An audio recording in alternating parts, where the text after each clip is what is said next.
तुम्ही खूप भक्ती करता, पण तरीही अडचणी संपत नाहीत का?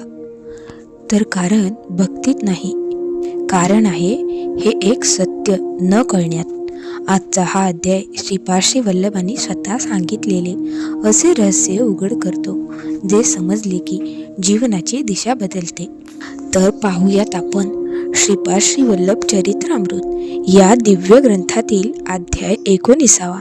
अध्याय 19 आहे गुरुचरणांच्या सानिध्यात. शुभमस्तु, निर्विघ्नमस्तु. वल्लभेश, त्याची पत्नी सुबर्णा शास्त्री आणि मी श्रीपादांच्या लीला आठवीत बसलो होतो. त्यावेळी सुबर्णा शास्त्रीचा लिंगना शास्त्री नावाचा एक दूरचा नातेवाईक तेथे आला. प्राथमिक बोलणी झाल्यानंतर सुबर्णा शास्त्रींनी त्यांना विचारले की आज अचानक कसे येणे झाले. यावर लिंगना शास्त्री म्हणाले, मी पितृत्व करण्यासाठी पादगया क्षेत्र पिठिकापूरला आलो आहे.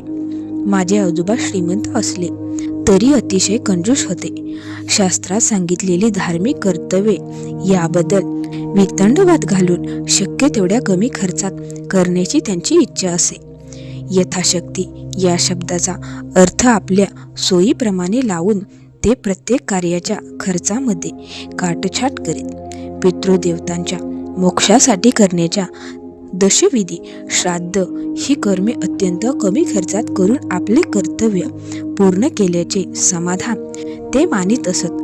श्राद्ध करताना फार मोठे अनावश्यक खर्च केले जातो असे म्हणून नाईलाजाने थोडाफार खर्च करीत त्यांची श्रद्धा धार्मिक कार्य मनापासून करण्यापेक्षा पैसे वाचवण्यावरच जास्त होती. श्राद्ध भोजनासाठी आलेले ब्राह्मण आणि अपतेष्ट हे फक्त भरपूर मिष्टान्न खाण्याची संधी साधण्यासाठीच येतात असे त्यांचे मत होते. आपला पैसा व्यर्थ खर्च होत आहे असे त्यांना वाटायचे. आजोबा वारल्यानंतर वडिलांनी सुद्धा त्यांचीच पद्धत पुढे चालू ठेवली. ते सुद्धा आजोबांच्या प्रमाणेच अतिशय कृपण होते. काही वर्षानंतर जगतभक्षक काळाने आमच्या वडिलांचा सुद्धा घास घेतला. त्यानंतर मी कर्तव्य पार पाडण्याचे काम माझ्याकडे आले. मी मात्र कोणत्याही प्रकारचा कंजूसपणा न करता त्यांचे दशविधी आणि त्यानंतर सर्व पितृदेवतांचे श्राद्ध करताना सरळपणे खर्च करून रीतिरिवाजाप्रमाणे विधी करीत आलो. गेल्या 2-3 वर्षापासून आमच्या घरी कलह वाढू लागला. क्षुल्लक कारणांवरून किंवा काहीच कारण नसताना भांडणे होऊ लागली. मी घरात पाऊल ठेवताच कोणी ना कोणी माझ्याबरोबर भांडण उकरून काढू लागले आणि त्यानंतर सर्वजण एकवटून माझ्याशी भांडण करू लागले. माझी पत्नी माझ्याशी भांडण करून माहेरी निघून गेली. तुमच्या छताडावर बसून गळा दाबत तुमचा जीव घेतला पाहिजे असे माझा मुलगा म्हणू लागला. तुमच्या वयाचे सर्वजण स्मशानात गेले आहेत, तुम्ही केव्हा जाणार असे सून मला म्हणू लागली. कोणत्या जन्मातील पाप भोगण्यासाठी मी तुमच्यासारख्या दरिद्री माणसाच्या पोटी जन्मले असे माझी मुलगी मला म्हणून बोटे मोडू लागली. सर्वांनीच माझा असा उद्धार केल्यावर जावई तरी कसा मागे राहील. आमच्याकडे नोकर कमी आहेत. आमच्या घरी चल, घर झाडून स्वच्छ ठेवणे, गोठा धुवून काढणे, जनावरांची राखण करणे इत्यादी कामे करायला तू सशक्त आहेस. तुझ्यासारख्या बकासुरासाठी आम्ही स्वयंपाक करण्यापेक्षा तूच स्वयंपाक करून खा आणि आमच्यासाठी थोडे शिल्लक ठेव. आमची भूक भागली नाही तर चालेल, पण तू भरपूर खा. याशिवाय ब्राह्मण भोजन असेल तर तेथे जाऊन तू यथेच्छपणे मिष्टाने खाऊ शकतोस असे जावई म्हणाला. या सर्व परिस्थितीमुळे मला मरण पत्करले पण जगणे नको असे वाटू लागले. जगण्याबद्दल आसक्ती निर्माण होण्यासाठी जीवनात काहीतरी माधुर्य आणि सगळ्या सोयऱ्यांचा आपलेपणा असावा लागतो. परंतु माझ्या नशिबात ही गोष्ट नव्हती. आत्महत्या करावी असे वाटत होते, पण पिशाच्य होऊन फिरावे लागेल या भीतीने सर्व सहन करीत होतो. माझ्या मृत्यूनंतर माझी अंत्यक्रिया कोणी नातलग करेल याचा भरवसा आता नाहीसा झाला होता. एके दिवशी मला सांगितलेली सर्व कामे संपवून मी घरी आलो.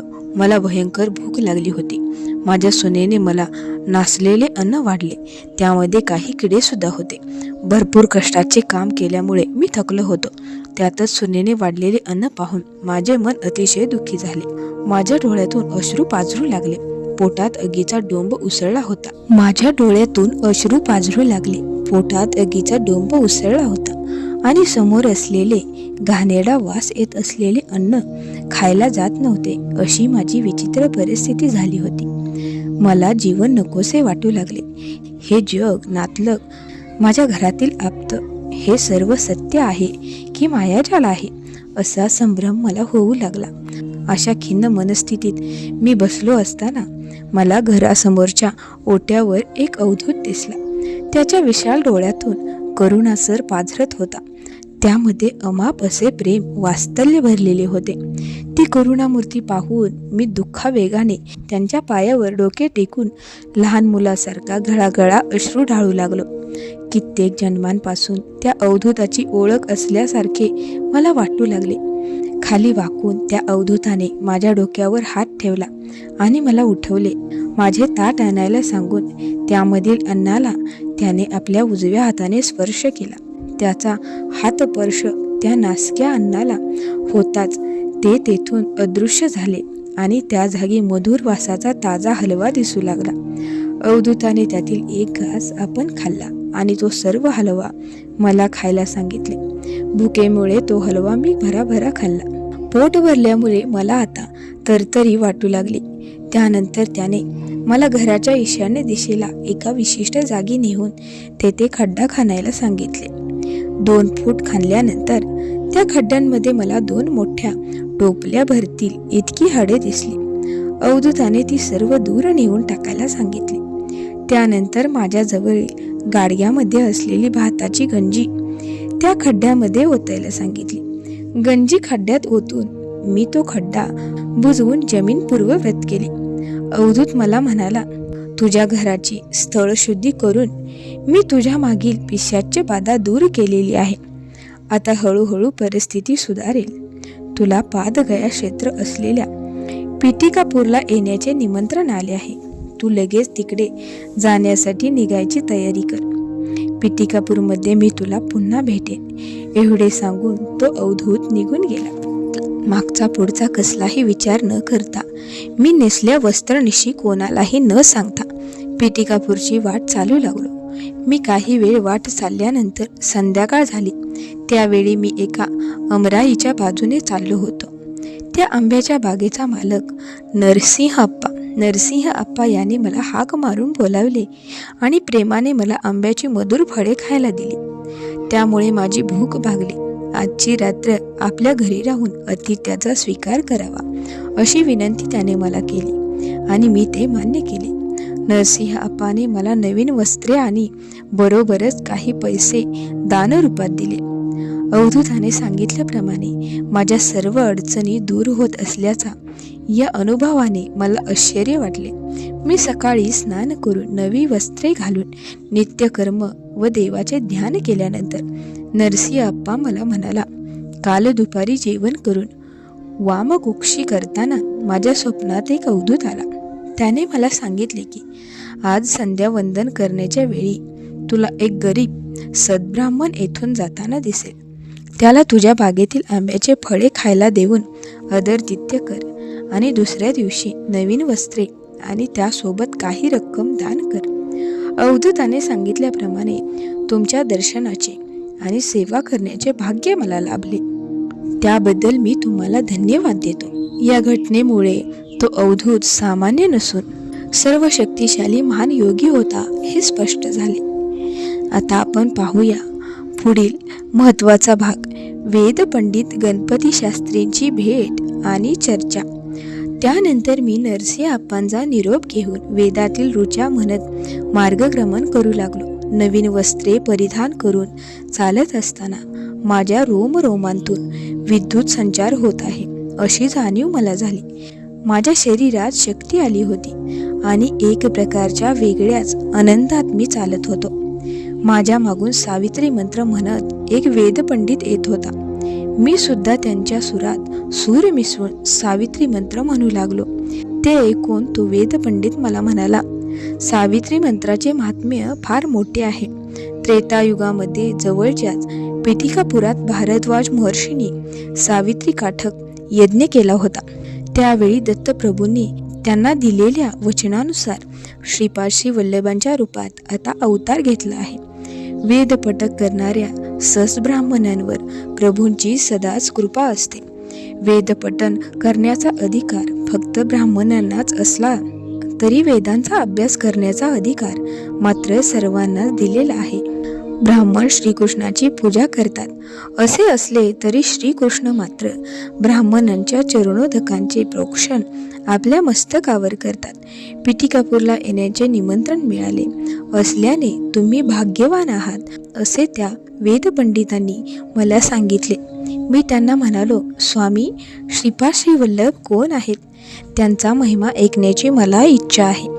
तेव्हा ते वेदपंडित मला सांगू लागले, वस्ता, श्रीपाद श्री वल्लभांचे दर्शन सर्व पापहारक आहे. ते साक्षात दत्तात्रेय आहेत. आपले जन्मस्थान पिटिकापूरमध्ये त्यांनी अनेक लीला दाखविल्या आहेत. पूर्वयुगापासून आवश्यकतेनुसार ते महात्म्यांचे रूप घेऊन अवतरतात. पूर्वयुगामध्ये विष्णुदत्त आणि सुशीला नावाचे एक अतिशय पुण्यवंत जोडपे होते.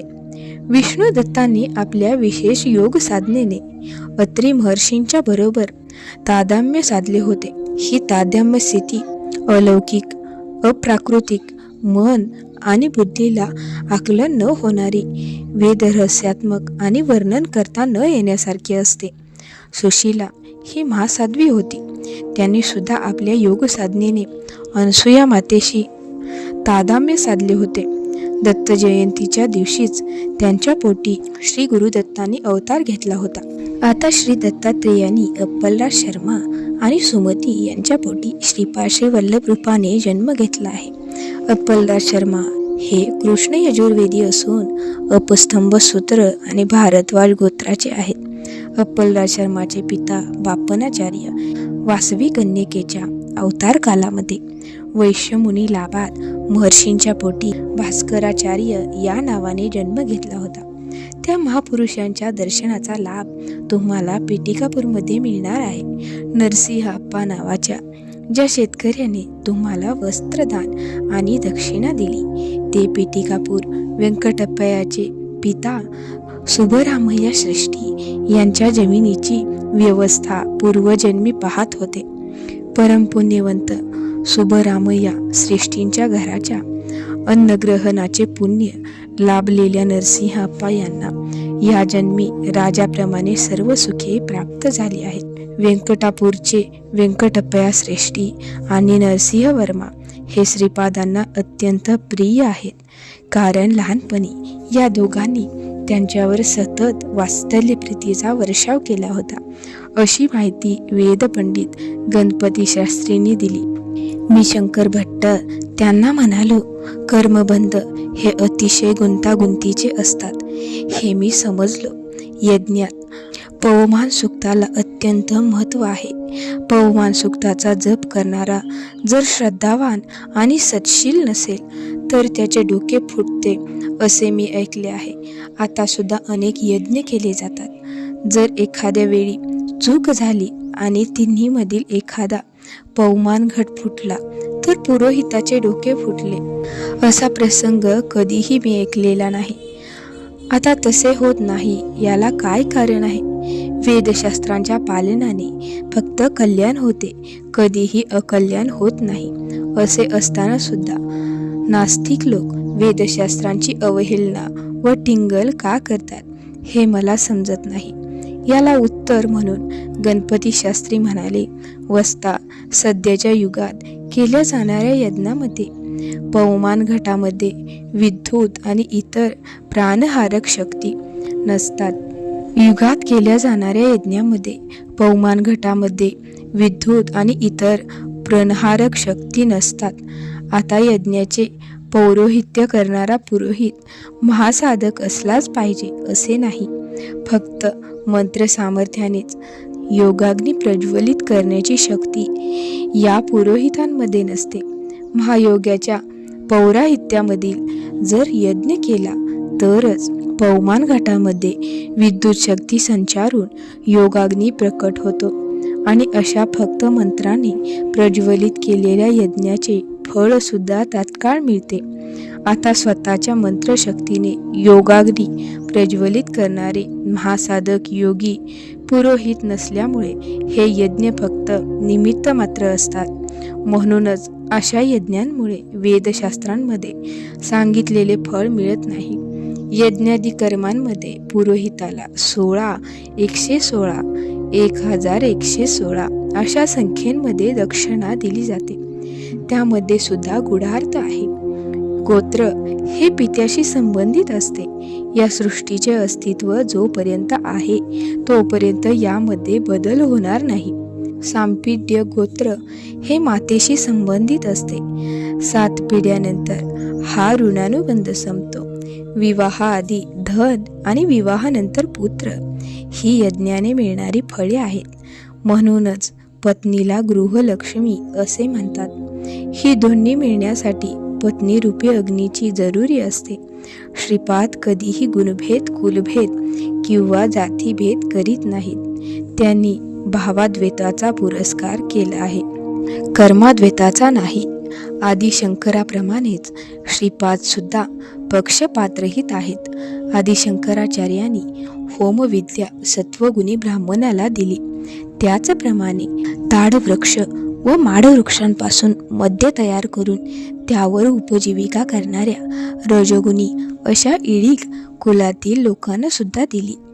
त्यांच्याप्रमाणेच श्रीपाद सुद्धा जाती, मत, वर्ण, वय यामध्ये पक्षपात न करता प्रत्येकाच्या योग्यतेप्रमाणे आशीर्वाद देऊन फळ देतात. आदिशंकराचार्यांनी होमविद्या ब्राह्मणांना दिली, परंतु धनलोभाने ब्राह्मणांनी स्वतःच्या धर्माचरणाला सोडून वर्तन केले.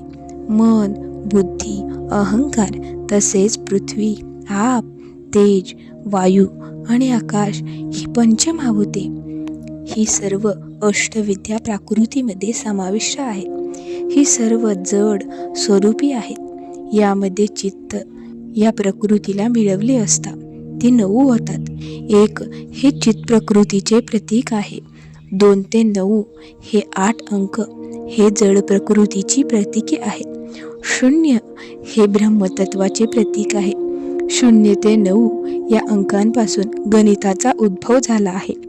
गणित हे प्रकृतीचा कार्यकला आणि सृष्टीचे प्रतीक आहे. भिक्षा मागताना 2 चपाती दे माते असे म्हणण्याऐवजी 2 चौपाती देव लक्ष्मी असे म्हणत हे हास्यास्पद वाटते, परंतु त्यातील प्रत्येक शब्दाचा अर्थ अनुक्रमे 2, 4, 9 व 8 असा आहे.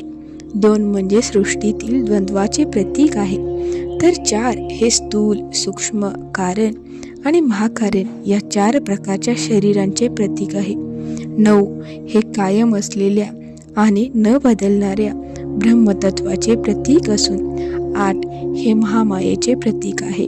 सर्वकांशी श्रीपादांमध्येच समाविष्ट असल्यामुळे श्रीपाद हे धर्मनारीश्वर आहेत. आता आपण पाहूयात श्रीपादांचे विराट लीला स्वरूप. मी बृहन्शिला नावाने ओळखल्या जाणाऱ्या पेनुकोंडा गावाचा रहिवासी आहे आणि माझे नाव गणपती शास्त्री आहे. वेदांचा अभ्यास करण्यासाठी मी वायसपूर काकीनाडा गावी आलो. गुरुसेवा करीत मी वेदज्ञान शिकत होतो. गुरुदेवांच्या घराला लागूनच त्यांची जमीन होती आणि त्यांच्याकडे पुष्कळ गायी सुद्धा होत्या. गायी चारण्यासाठी मी त्यांना शेतात घेऊन जात असे. एके दिवशी गुराख्याच्या वेशातील दिव्य कांतीधारी असा एक 10 वर्षाचा मुलगा आमच्या गुरुच्या शेतामध्ये आला. त्याच्या गळातील जानवे पाहून तो मुलगा ब्राह्मण आहे हे मी ओळखले. मी त्याच्याकडे जाऊन त्याला विचारले, तू कोण आहेस? यावर तो म्हणाला, मीच आहे. या सृष्टीतील समस्त तत्वे आणि पर्यायाने समस्त सृष्टीच माझ्यामध्ये सामावलेली आहे. या सर्वांचा आधार मी आणि फक्त मीच आहे. माझ्यातील ब्राह्मणाची लक्षणे पाहून तू जर म्हणालास की मी ब्राह्मण आहे तर ते चूक म्हणता येणार नाही, परंतु ते संपूर्ण सत्य नाही. माझ्यामधील वैश्यवृत्तीची लक्षणे पाहून जर तू मला वैश्य म्हटलेस तर ते चुकीचे होणार नाही, परंतु ते सुद्धा पूर्ण सत्य नाही. माझ्यामध्ये क्षत्रिय आणि शूद्रांची सुद्धा लक्षणे आहेत, म्हणून तू मला क्षत्रिय किंवा चांडाळ म्हणालास तरी ते चूक होणार नाही. परंतु ते सुद्धा संपूर्ण सत्य नाही. मी या सर्व मर्यादांच्या पलीकडचा आहे. तुमच्या बुद्धीला जे सत्य किंवा असत्य वाटते ते सर्वच सत्य किंवा असत्य नसते. मी तुमच्या बुद्धीच्या सर्व मर्यादांच्या बाहेर आहे. त्यामुळे माझे स्वरूप किंवा मी कोण आहे ते तुम्हाला समजू शकत नाही. तुमची बुद्धी वेगवेगळे विषय अभ्यासू शकते, परंतु मी त्या सर्व विषयांच्या पलीकडचा आहे. माझ्यातील धर्म हाच परमधर्म आहे, किंबहुना मीच परमधर्म आहे. समस्त धर्माच्या पलीकडचे आणि समस्त धर्मांना आधारभूत असे परमतत्व मीच आहे. माझे तत्व हे परमप्रेतत्व आणि हे परम प्रेमतत्व आहे. तरीही मी या सृष्टीतील जीवांच्या प्रेमतत्वांपासून वेगळा आहे, परंतु या सर्वांचा आधार मीच आहे. तू मला पुरुष म्हणालास तर माझ्यामध्ये स्त्री तत्वसुद्धा आहे, आणि स्त्री म्हणालास तर माझ्यामध्ये पुरुष तत्वसुद्धा आहे. तू जर मला अर्धनारीश्वर म्हणालास तर मी ही दोन्ही रूपे व्यक्त होण्यापूर्वीचा आणि तुमच्या मन तसेच बुद्धीला न समजणारा आणि वर्णन न करता येणारा दिव्यानंद आहे. असे हे माझे विलक्षण रूप तुला कसे काय समजणार, असा उलट प्रश्न त्याने मलाच विचारला. त्याचे हे उद्गार मला एखाद्या तापाने फणफणलेल्या माणसाच्या बडबडीसारखे वाटले. तो वेडा झाल्यामुळे मनाला येईल ते बोलत होता असे मला वाटले. माझी गोंधळलेली परिस्थिती पाहून तो मुलगा म्हणाला, मी आता शनेश्वराबरोबर बोलत होतो. शनेश्वर मला म्हणाला की, प्रभू, या गणपती शास्त्रीला मी आता चित्रविचित्र बंधनांमध्ये जखडून त्याला अशी पीडा देतो ते तू पाहतच राहा. परंतु मी शनेश्वराला म्हणालो की, या गणपती शास्त्रीचे सर्व कर्मफळ मी स्वतः गोक्षीर दूधरूपात भक्षण करतो. त्यामुळे तो आता या गणपती शास्त्रीला कोणत्याही बंधनात घालू नको. हे ऐकून मी भीतीने थरथरू लागलो, कारण माझ्या कुंडलीमध्ये खरोखरच ग्रहबाधा लिहिलेली होती. मी मूकपणे निश्चल उभा होतो. माझी ती परिस्थिती पाहून तो एका गायीजवळ गेला आणि तिला म्हणाला, हे गायत्री, मला भूक लागली आहे, दूध देशील काय? त्या गायीने होकार भरल्याप्रमाणे आपली मान हलविली. त्याबरोबरच तिच्या अचळातून दुधाच्या धारा स्त्रवू लागल्या. तो मुलगा दूध पिऊन तृप्त झाल्यानंतर दुधाची धार बंद झाली. प्रत्यक्षात ती गाय वांज होती, तरीही त्या गायीने त्या बालकासाठी दूध दिले होते. त्यामुळे मी आणखी जास्त गोंधळून गेलो. तो मुलगा मात्र समाधानाने एका आंब्याच्या झाडाखाली जाऊन बसला. काही वेळाने माझे लक्ष पुन्हा त्या मुलाकडे गेले. आता त्या मुलाजवळ 10 वर्षाची एक खेडवळ मुलगी बसलेली दिसली. दोघेही अतिशय सुंदर असल्यामुळे ते दृश्य डोळ्यांना सुखावणारे होते. त्या दोघांमध्ये हास्यविनोदयुक्त संभाषण चालले होते. तेवढ्यात व्यंकटप्पया श्रेष्ठी आपल्या घोडागाडीतून तेथे आले. त्यांच्याबरोबर अत्यंत तेजोमय कांती असलेला एक 10 वर्षाचा मुलगा सुद्धा होता. तो मुलगा म्हणजेच श्रीपाद श्रीवल्लभ हे मला नंतर समजले. आमच्या गुरुदेवांना ही जमीन व्यंकटप्पया श्रेष्ठींनी आपल्या वडिलांच्या स्मृतीपित्यर्थ दिली होती. त्याला लागूनच श्रेष्ठींची विशाल जमीन होती. आपल्या जमिनीची पाहणी करण्यासाठी श्रेष्ठी अधूनमधून पिटिकापूरहून वायसपूरला येत असत. आंब्याच्या झाडाखाली बसलेल्या त्या मुलाला आणि मुलीला पाहून श्रेष्ठी आश्चर्यचकित झाले, कारण त्या दोघांचेही रंगरूप हुबेहूब श्रीपादांसारखेच होते. श्रीपादांनी श्रेष्ठींना विचारले, आजोबा, त्या दोघींना पाहून तुम्हाला एवढे आश्चर्य का वाटते आहे? श्रेष्ठी म्हणाले, वस्ता, त्या दोघांना पाहताना एक नयनानंदनकारक दृश्य पाहण्याचे समाधान लाभत आहे. त्यावर श्रीपाद म्हणाले, पाहणारा आणि ज्याला पाहिले जात आहे ते एकच आहेत काय? श्रेष्ठी म्हणाले, असली वेदांताची गूढ भाषा मला समजत नाही. त्यावर श्रीपाद म्हणाले, यामध्ये वेदांत कुठे आहे? स्वतः निर्गुण निराकार असून सुद्धा आपल्या मायेमुळे निर्माण झालेले आपलेच रूप पाहून श्रीहरीसुद्धा आश्चर्यचकित झाले होते म्हणे. ही सृष्टी नवरसभरीत आहे. आश्चर्यकारी दृश्य निर्माण करणे हा सुद्धा सृष्टीचा एक नियम आहे. तेथे दोन असतात पण येथे एकच असते. द्वैत खरे की अद्वैत खरे? मी एक की दोन की अनेक? हे विचार करून सांगा. श्रीपादांच्या या बोलण्यामुळे गुराख्याच्या वेशातील तो मुलगा आणि खेरवळ दिसणारी ती मुलगी ही श्रीपादांनी निर्माण केलेली मायाच असेल का, असा संभ्रम निर्माण झाला. श्रेष्ठींच्या खांद्यावरील उपरण्याचे टोक धरून श्रीपाद म्हणाले, आजोबा, संशय कशाला धरता? तुमचे वंशज मला विसरेपर्यंत मी आणि माझी शक्ती दोघेही अदृश्य रूपात तुमच्या या जमिनीवर फिरत राहीन.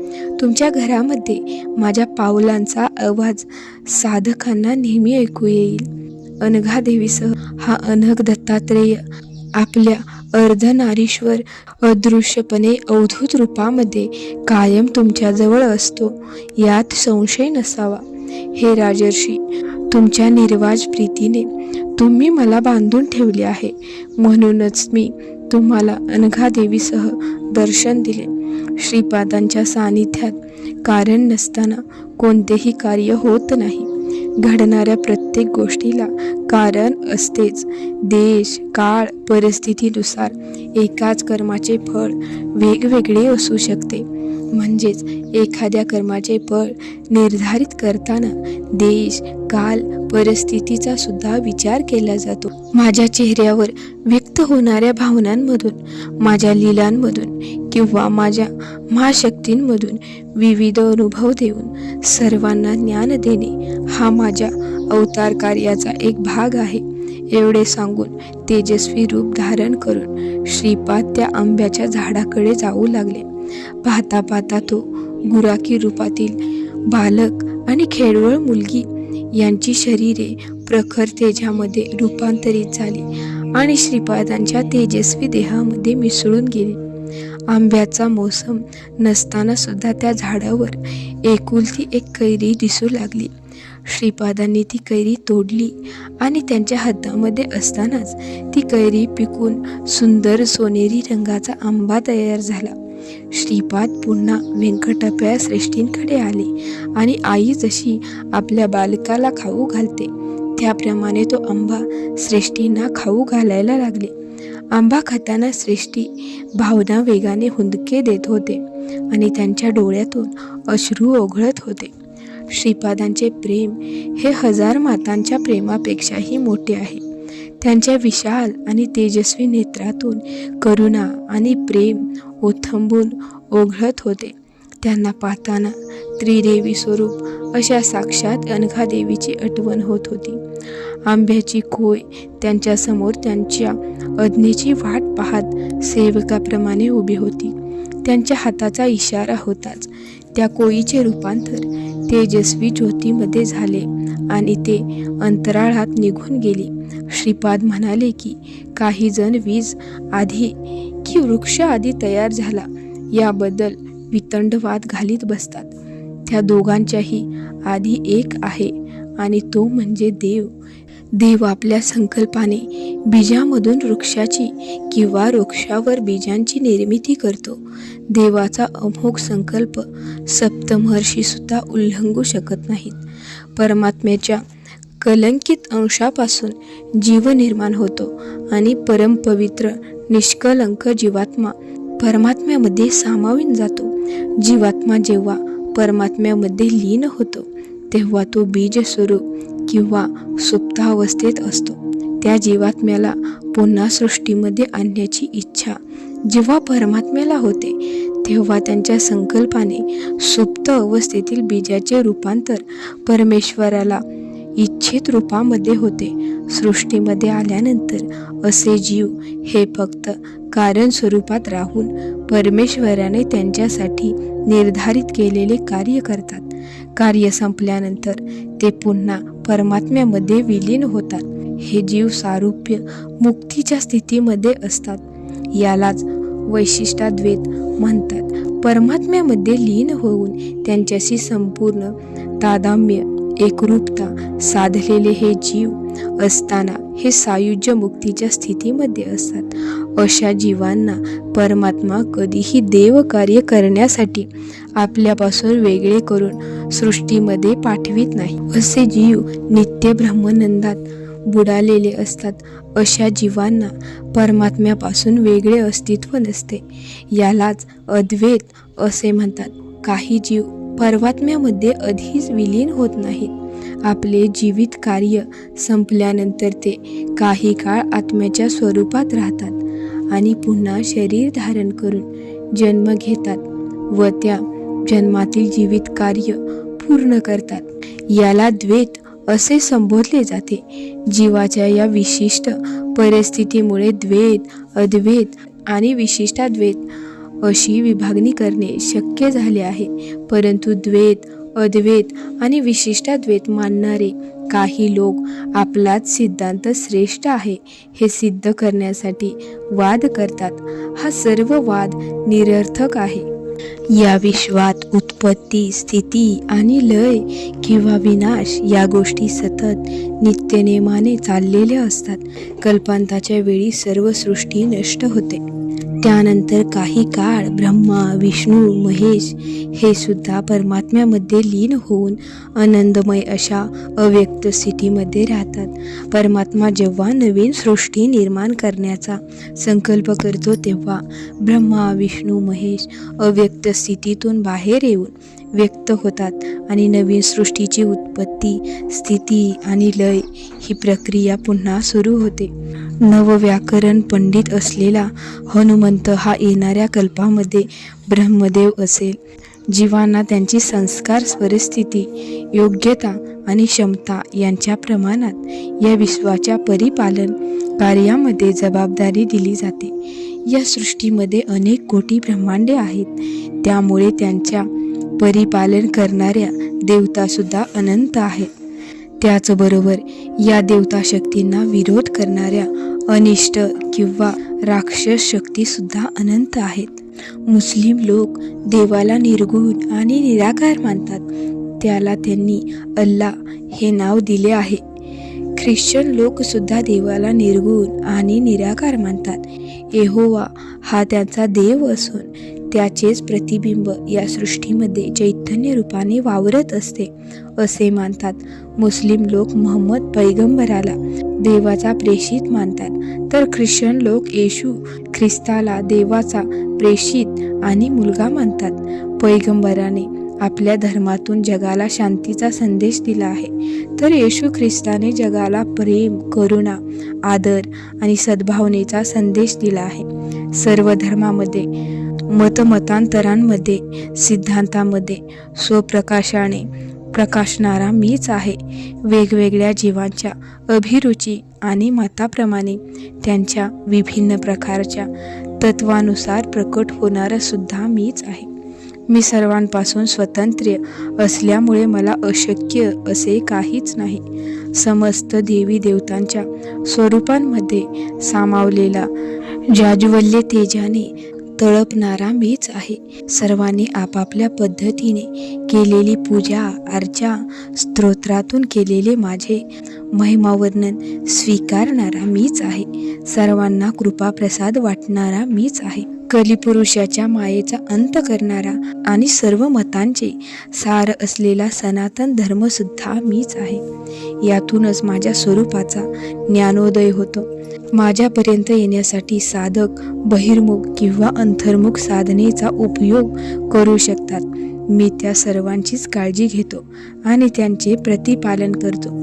त्यांच्यावर कृपादृष्टी ठेवून त्यांच्याशी प्रेमळपणे संवाद साधणारा सुद्धा मीच आहे. वेदांतमध्ये सुद्धा सत्यज्ञान म्हणजेच अनंत ब्रह्म असे सांगितले आहे. ते सत्यज्ञान आणि ब्रह्मज्ञान स्वरूप म्हणजे मीच आहे, देव नाही असे प्रतिपादन करण्याचे ज्ञान देणारा आणि अस्तिकांना देवाची प्रचिती देणारा मीच आहे. समस्त गुरूंचे स्वरूप मीच आहे. सत्यलोक, सत्यनाम, गोलोक आणि महाशून्य या सर्व साधना प्रकारांमध्ये स्वयंप्रकाशाने तेजाळणारा मीच आहे. निर्मल भक्तीने आराधना करणारा कोणीही असो, मी त्या सर्वांचा भार स्वतःवर घेऊन त्यांना आश्रय देतो आणि त्यांचा योगक्षेम चालवतो. श्रीपादही मीच आहे आणि श्रीवल्लभही मीच आहे. आजोबा प्राचीन काळातील अत्री अनुसयानंदन हाच आजच्या काळातील श्रीपाद श्रीवल्लभ आहे. भारद्वाज ऋषींना दिलेल्या वचनाप्रमाणे मी पिठिकापूरमध्ये अवतरलो आहे. हे ऐकत असताना व्यंकटप्पया श्रेष्ठींच्या नेत्रातून अनंताश्रू ओघळत होते. त्यांनी श्रीपादांना घट्ट मिठी मारली. त्यांनी अनुभवलेला आत्मानंद वर्णन करण्यास शब्द अपुरे पडतात. काही वेळाने श्रेष्ठी श्रीपादांना म्हणाले, बाळा, माझ्या सोनुल्या, आमच्या वंशावर तुझी कृपा आहे. आमच्या गोत्रावर आर्यवैश्य कुलावर सुद्धा तुझी कृपा कायम असावी. त्यावर श्रीपाद म्हणाले, तथास्तु आजोबा. ब्राह्मणाला एक वर मागण्याचा अधिकार आहे. दक्षियांना 2 वर, वेश्यांना 3 वर आणि शूद्रांना 4 वर मागण्याचा अधिकार आहे. तुम्ही मागितलेले 3 वर तुम्हाला फलित होतील. 33 कोटी देवांना साक्ष ठेवून मी तुम्हाला वचन देतो, माझे जन्मस्थान माझे आजोबा श्री बापनाचार्य यांच्या घरी माझे महासंस्थान निर्माण होईल.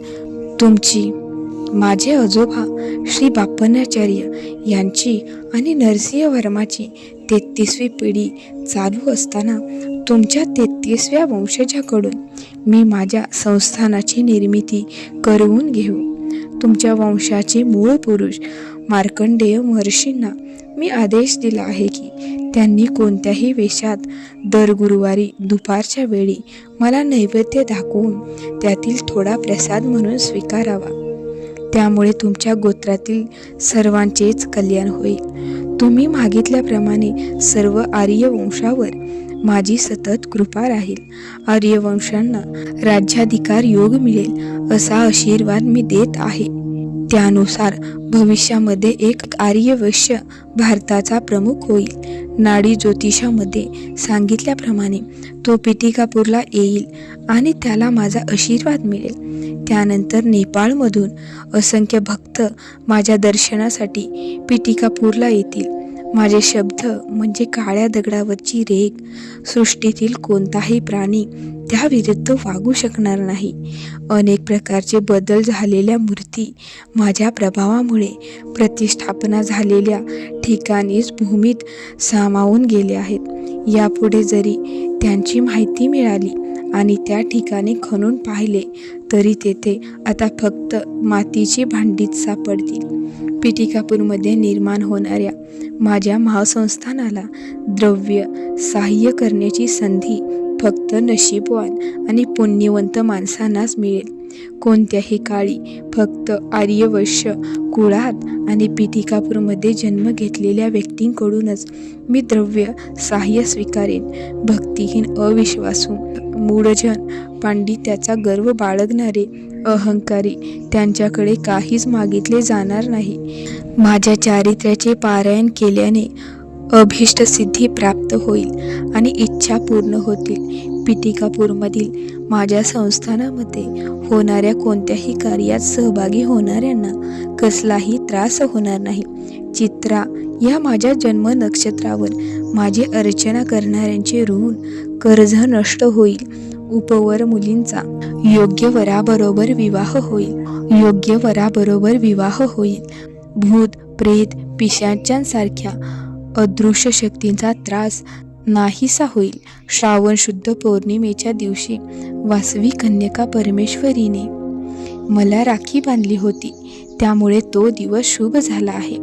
त्या दिवशी जे पिठिकापूरमध्ये माझ्या सानिध्यात राहतील त्यांच्या नावावर चित्रगुप्त महापुण्य लिहील. त्याला मी स्वतः आणि माझ्या विविध लीला साक्ष आहेत. मी सूर्य आहे असे स्वतः सूर्यानेच सांगितल्यानंतर आणखी पुरावा कशाला पाहिजे. श्रीपादांच्या लीला न समजणाऱ्या असतात. दुसऱ्या दिवशी मी वल्लभेश, पती पत्नी, सुभन्ना शास्त्री आणि लिंगना शास्त्री असे सर्वजण श्रीपादांच्या दर्शनासाठी कुरुगड्डेला गेलो. श्रीपादांचे आम्हाला आशीर्वाद होते. गालातल्या गालात हसून ते म्हणाले, वा काय चर्चा! श्रीपादशी वल्लभ महासंस्थान तयार व्हायला फार काळ लागणार होय ना? तसे असेल तर मल्हारी वेंकटप्पा श्रेष्ठी आणि वास्तवाई यांचे ऋण कधी फिटणार? एवढे म्हणून श्रीपाद मौन झाले.